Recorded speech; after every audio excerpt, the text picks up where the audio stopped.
Negative ಯೋಚನೆಗಳು ಎಲ್ಲರಿಗೂ ಬರುತ್ತವೆ, ಆದರೆ ಅವು ನಮ್ಮ ಜೀವನವನ್ನು ನಿಯಂತ್ರಿಸಬಾರದು. ಯೋಚನೆಗಳು ನೀನು ಅಲ್ಲ. ಯೋಚನೆಗಳು ಬರುತ್ತವೆ ಹೋಗುತ್ತವೆ. ನೀನು ಅವಲ್ಲ. ಗಮನಿಸಿದರೆ ಶಕ್ತಿ ಕಡಿಮೆ. ನೆಗೆಟಿವ್ ಯೋಚನೆಯನ್ನು ಗಮನಿಸಿದ ಕ್ಷಣ ಅದಕ್ಕೆ ಶಕ್ತಿ ಕಡಿಮೆಯಾಗುತ್ತದೆ. ಪ್ರಶ್ನೆ ಹಾಕಿ, ಇದು ನಿಜವೇ? ಸಾಕ್ಷ್ಯ ಇದೆಯೇ? ಬಹುತೇಕ ಯೋಚನೆಗಳು ಭಯದ ಕಲ್ಪನೆ. ಯೋಚನೆ ಬದಲಾಯಿಸು. ಒಂದು ನೆಗೆಟಿವ್ ಯೋಚನೆ ಬಂದಾಗ ಒಂದು ಪಾಸಿಟಿವ್ ವಾಕ್ಯ ಹೇಳು. ಮಾತಿನ ಶಕ್ತಿ ಬಳಸು. ಮನಸ್ಸಿನಲ್ಲಿ ಓಡೋ ಯೋಚನೆ ಬಾಯಲ್ಲಿ ಹೇಳಿದ್ರೆ ನಿಯಂತ್ರಣ ಸುಲಭ.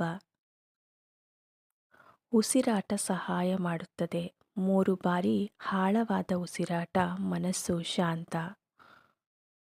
ಹೋಲಿಕೆ ನಿಲ್ಲಿಸು.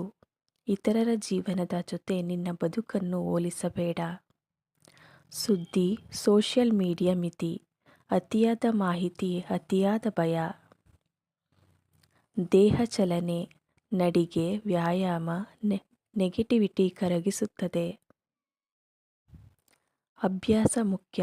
ಒಂದು ದಿನ ಸಾಕಾಗಲ್ಲ, ನಿತ್ಯ ಅಭ್ಯಾಸ ಬೇಕು.